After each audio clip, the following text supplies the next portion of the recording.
The conspiracy against sugar. How a billion-dollar lie was sold to America.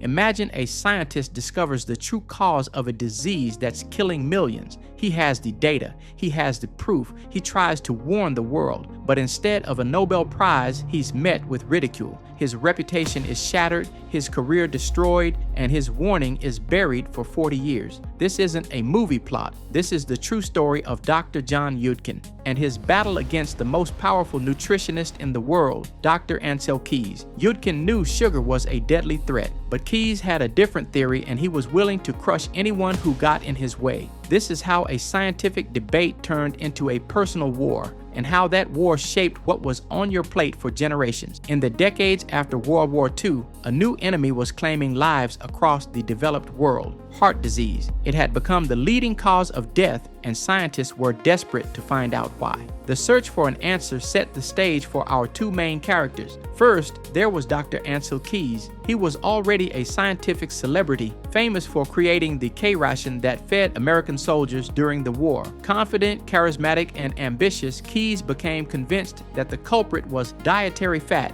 specifically saturated fat. He believed it clogged arteries and caused heart attacks. To prove it, he launched one of the most ambitious studies of its time, the 7 Countries Study. Beginning in 1958, it compared diet and heart disease across populations from the United States to Japan and parts of Europe. The results seemed clear. Populations that ate more saturated fat had higher rates of heart disease. This was the birth of the diet heart hypothesis, and it was deeply influential. But it was crucial to remember this was observational data. It showed a correlation, not definitive proof of cause and effect. At the same time, across the Atlantic, another brilliant mind was looking at the same problem and seeing a completely different pattern. Dr. John Yudkin, a sharp and meticulous physiologist at the University of London, was studying the metabolic effects of sugar. He noticed that the curve of rising heart disease rates perfectly mirrored another soaring line on the graph: the skyrocketing consumption of refined sugar. While Keys was looking at fat,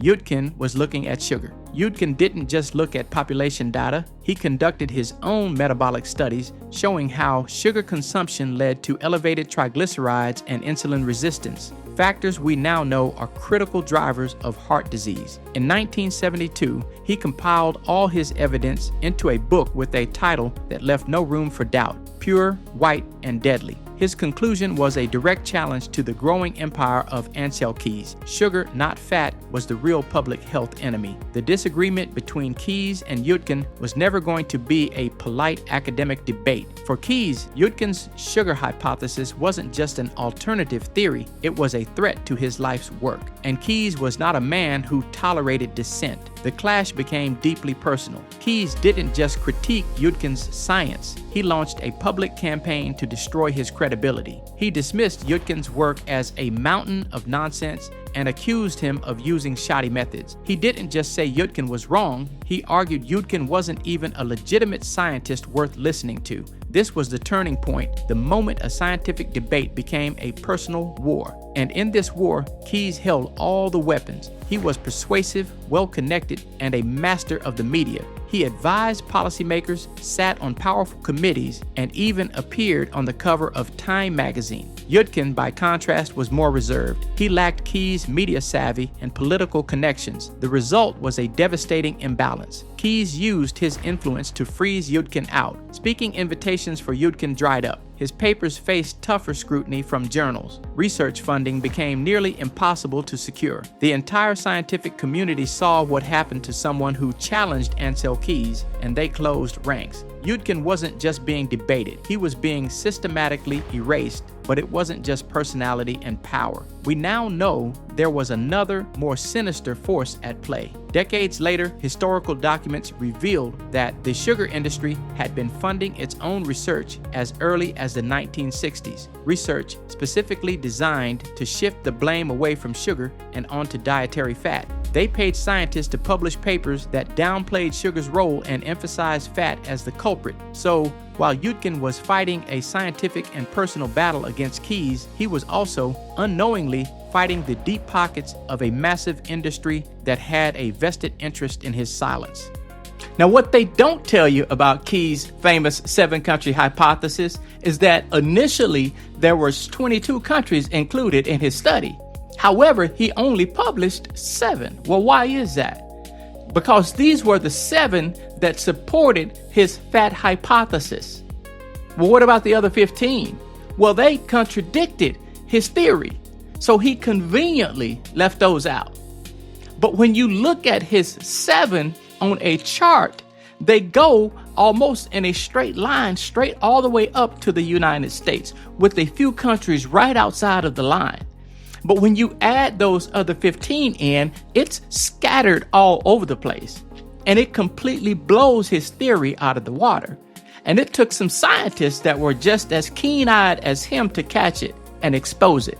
So this wasn't science, it was cherry-picked research. With Yudkin successfully marginalized, Keys' fat hypothesis won the day completely. It moved from theory to public policy with breathtaking speed. In 1977, the U.S. Senate's McGovern report officially told Americans to eat less fat. This was soon followed by the first dietary guidelines for Americans, which hammered home the message: avoid too much fat, saturated fat, and cholesterol. The message was simple, powerful, and wrong. The public got the message. Fat is the villain, and the food industry was ready. Supermarket shelves were suddenly filled with low-fat and fat-free products. But there was a problem. When you remove fat from food, it tastes like cardboard. So to make these products palatable, the manufacturers added one thing in massive quantities: sugar. So for decades, we followed the advice. We swapped whole milk for skim, butter for margarine, and eggs for sugary cereals. We believed we were making the healthy choice. And what was the result? While we were diligently avoiding fat,